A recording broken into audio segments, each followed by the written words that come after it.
में तुम लोगों ने गुणनखंड विधि से HCF और LCM निकालना कई बार सीखा होगा। आज मैं तुम्हें सूत्र विधि से HCF और LCM निकालना बताऊंगी। यहाँ HCF को हम लोग H, LCM को हम लोग L, एक संख्या को हम लोग A तथा दूसरी संख्या को हम लोग B से प्रदर्शित करते हैं।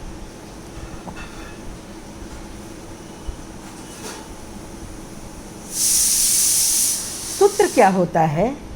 HCF इंटू LCM बराबर एक संख्या गुणे दूसरी संख्या, या इसे हम कह सकते हैं H गुणे L बराबर A गुणे B। यदि इसमें कोई भी तीन चीज़ दी हो तो चौथी चीज़ को हम निकाल सकते हैं। मैंने क्या कहा? यदि इसमें कोई भी तीन चीज़ दी हो तो चौथी चीज़ को हम निकाल सकते हैं। जैसे हमें H दिया है, L दिया है, A दिया है, तो हम B निकाल सकते हैं। H गुणे L में A का भाग कर देंगे, B निकल जाएगा। अब हमें H दिया है, A दिया है, B दिया है, L निकालना है, तो L बराबर हमारा हो जाएगा A गुणे B बटे H।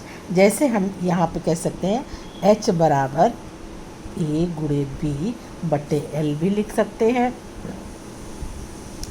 और L बराबर A गुणे B बटे H भी लिख सकते हैं, या H गुणे L बटे A बराबर B लिख सकते हैं, या H गुणे L बटे B बराबर A लिख सकते हैं। यानी एक सूत्र से हमें चार सूत्र मिल गए। इन्हीं चार सूत्रों का इस लेसन में प्रयोग करके हम सवाल सॉल्व करेंगे। इसी में हम आपको गुणनखंड वृक्ष के बारे में भी बताएंगे, तो वो बाद में बताएंगे। पहले हम सवाल सॉल्व करते हैं। क्या कह रहा है? कह रहा है, पहला क्वेश्चन कर लेना 1.B का। दूसरा क्वेश्चन कह रहा है HCF गुणे LCM है 26 गुणे 91।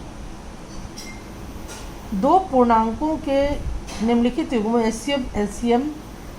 HCF और LCM ज्ञात कीजिए तथा इसकी जांच कीजिए कि दो संख्याओं का गुणनफल HCF गुणे LCM है।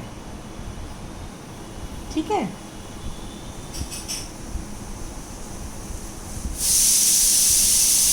यानी ये कह रहे हैं क्वेश्चन नंबर 2, 26 एक संख्या है बराबर A और 91 दूसरी संख्या है B। अब A 26 का गुणनखंड कर दीजिए, 2 गुणे 13, यानी अभाज्य गुणनखंड हमें किसी का भी करना है। अब B हमारा आ जाता है 91 का गुणनखंड हमारा हो जाता है 7 गुणे 13। अब इसका LCM HCF आप कैसे निकालते हैं? HCF ऑफ A बराबर HCF of A and B का HCF जो कॉमन होता है वही पार्ट हम रखते हैं, यानी 13। इसमें से हम देखेंगे जो कॉमन पार्ट है वो आपका HCF हो गया। LCM of A and B, common part को तो एक बार लिखेंगे, लेकिन शेष जो है वो भी इसमें लिखाएगा, यानी 2 गुणे 7 गुणे 13। इसको गुणा करेंगे आप 26 गुणे 7, और ये हो जाएगा 6 से 42, 7 दूनी 14, 4 18, 182। ये आपका तुम्हारा आ गया LCM। ये आया। अब ये इसमें कह क्या रहे हैं कि यह सिद्ध कीजिए कि HCF और LCM इन दो संख्याओं का गुणनफल है। यानी हम जो फार्मूला दिए हैं HCF इंटू LCM बराबर A इंटू B, अगर ये आता है तो ये मेरा ये जो सिद्धांत है ये सत्य है। अगर नहीं आता है तो हम गलत होंगे।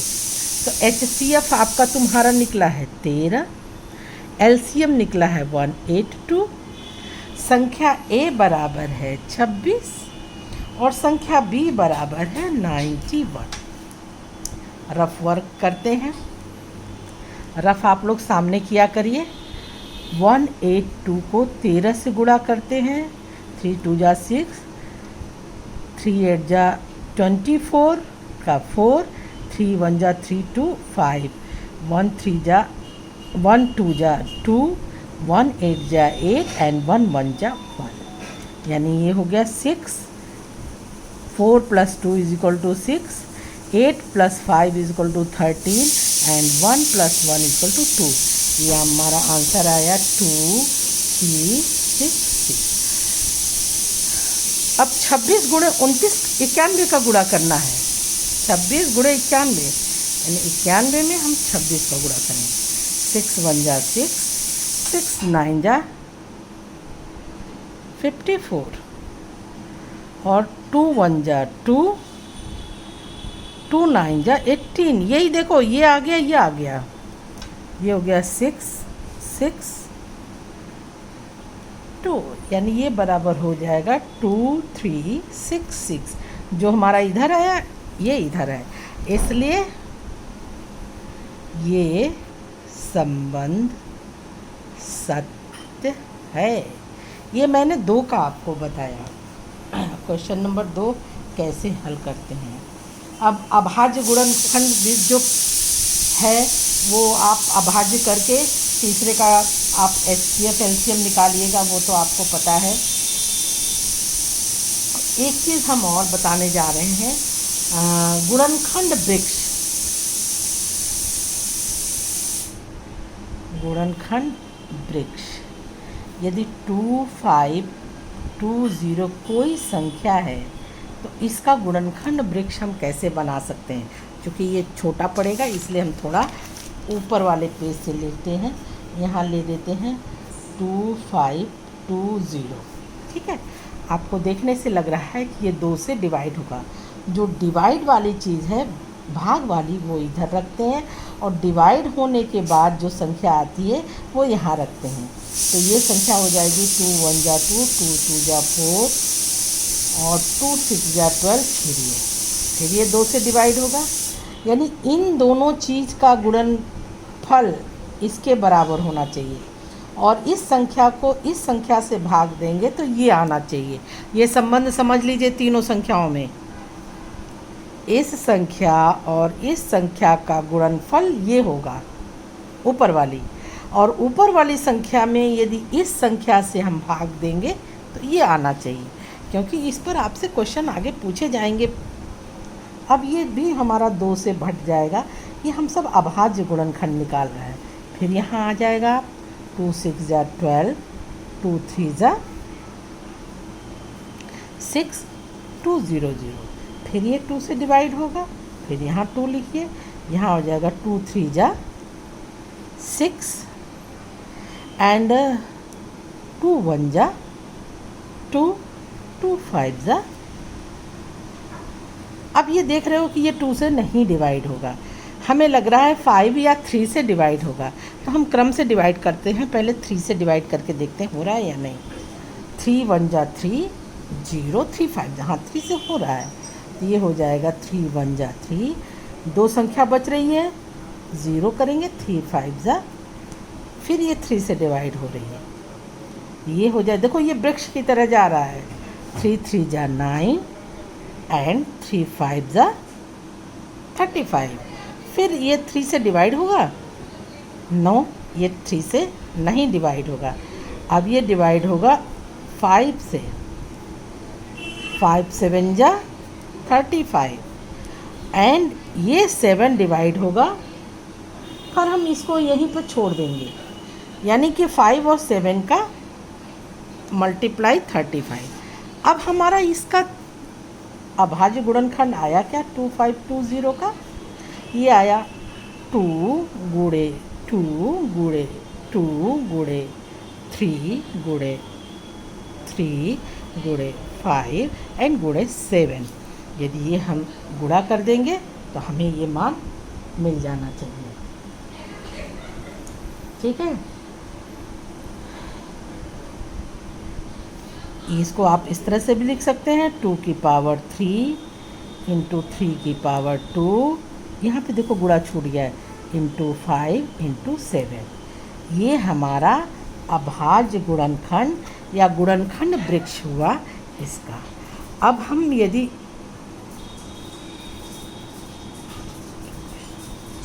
मैंने यहाँ पे ये बोल दिया, जैसे एक क्वेश्चन ये दिया है x, यहाँ दिया है हमारा 2, यहाँ दिया है हमारा y, यहाँ दिया है हमारा 3, यहाँ दिया है हमारा 1855, ये दिया है हमारा 5, ये दिया है 371 और ये दिया है हमारा 7 और ये दिया है हमारा z। तो ये कह रहा है कि x, y, z का मान ज्ञात करो। ठीक है, तो हम पहले नीचे से चलते हैं, z से निकालते हैं। अब आप जानते हैं कि इस संख्या में यदि हम 7 का भाग दे दें तो z आ जाएगा। तो क्या हमारा निकलेगा, यहाँ रफ वर्क कर रहे हैं, 371 इज डिवाइडेड बाई 7, 7 पच्चे 35 और यहाँ पे आया 2 7 त्रिक 21, यानी we get z is equal to 21। मेरा z मिल गया। ठीक है, अब आप जानते हैं कि इसका और इसका गुणनफल y के बराबर होगा। तो यानी हम कहेंगे y is equal to 3 into 1855। 1855 में 3 का गुणा करो, 3 5 जा 15, 3 5 जा 15, 1 16, 3 8 जा 24, 1 25 एंड 3 1 जा 3 2 5। यहाँ पे हमारा y का मान आ गया 5565। और आप ये जानते हैं कि इन दोनों का गुणनफल x होगा। x इज इक्वल टू हो जाएगा 2 इंटू 5565, गुणा कर दीजिए, 2 5 जा 10, 2 6 जा 12 13, 2 5 जा 10 11, 2 5 जा 10 11। तो ये हमारा x का मान आ गया 11130, y का मान आ गया 5565 एंड z का मान आ गया 23। और z का मान आप कैसे निकाले हैं, 371 डिवाइडेड बाई 7। ठीक है बच्चों, तो यही वृक्ष है, इससे सवाल और 1 भी आप पूरा कर लीजिएगा।